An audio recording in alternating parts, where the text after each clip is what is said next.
Hello, bachcho. Let's read the question. The question says electrical current is the flow of charged particle. The electric current flows through a wire the same way as how water flows in a river. The electricity is nothing but the flow of electron. There are two main combinations of resistor in circuit, that is parallel and series and parallel.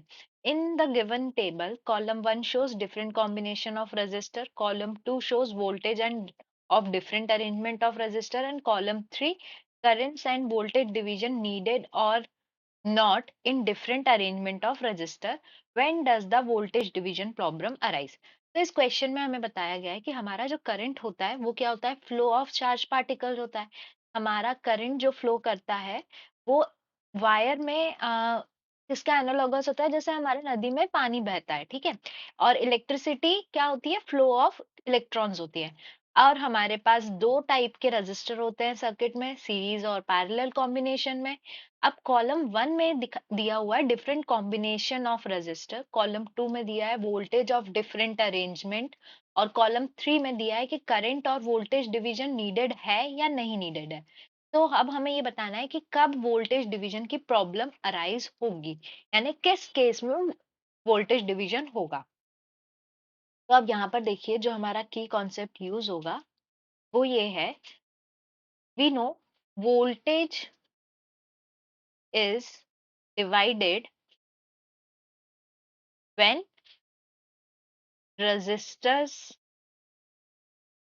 are connected in series and current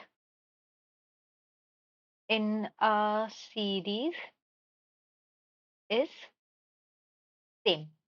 कहने का मतलब ये है कि हमारे पास resistance अगर जब series में कनेक्टेड होते हैं, ये कितने भी कनेक्टेड हो सकते हैं, जैसे ये हो गया R1 R2 R3, ये हमारा सीरीज कनेक्शन है, Rn मान लेते हैं। यहाँ पर क्या होगा, हर रजिस्टर के अक्रॉस अगर करंट हमारा I फ्लो कर रहा है और सीरीज में करंट हमारा हर क्या होता है, सेम ही फ्लो करता है, यानी I ही फ्लो करेगा हर रेजिस्टेंस के थ्रू। अब इसके अक्रॉस कुछ पोटेंशियल ड्रॉप होगा V1, यहाँ पर भी कुछ पोटेंशियल ड्रॉप होगा V2, यहाँ पर भी कुछ पोटेंशियल ड्रॉप होगा Vn, यानी हर रजिस्टर के अक्रॉस हमारा वोल्टेज डिवाइड होता है।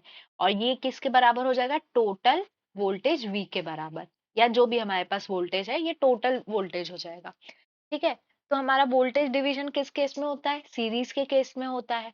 तो अब हम यहाँ पर अगर कॉलम 1 में देखते हैं तो फर्स्ट क्या लिखा है, सीरीज कनेक्टेड रजिस्टर, तो यस सीरीज कनेक्टेड में होगा। पैरेलल कनेक्टेड रजिस्टर, तो पैरेलल में हमारा वोल्टेज क्या होता है, कभी भी सेम होता है।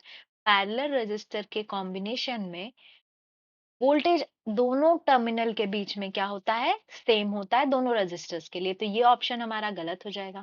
Similarly when resistors are equal, register equal है तो अगर वो सीरीज में है तो डिवीजन होगा, और अगर पैरेलल में है तो नहीं होगा, तो ये ऑप्शन भी क्लियर नहीं है, इसलिए इसको भी गलत कर देंगे। बोथ सीरीज एंड पैरेलल, तो बोथ सीरीज एंड पैरेलल में हमारा सीरीज में तो वोल्टेज डिवीजन होगा नहीं, तो ये भी गलत हो गया। अब सेकेंड कॉलम में देखते हैं, voltage is different while current is same, तो हाँ हमारा वोल्टेज अलग अलग होता है लेकिन करंट हमारा सेम रहता है। बाकी ऑप्शंस हमारे क्या है, गलत है। दूसरी अब लास्ट कॉलम में क्या है, वोल्टेज डिवीजन नीडेड, तो yes voltage division is needed.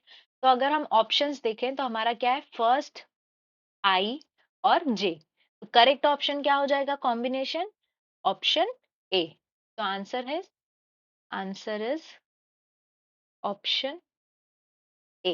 I hope you understood the question well. Best of luck.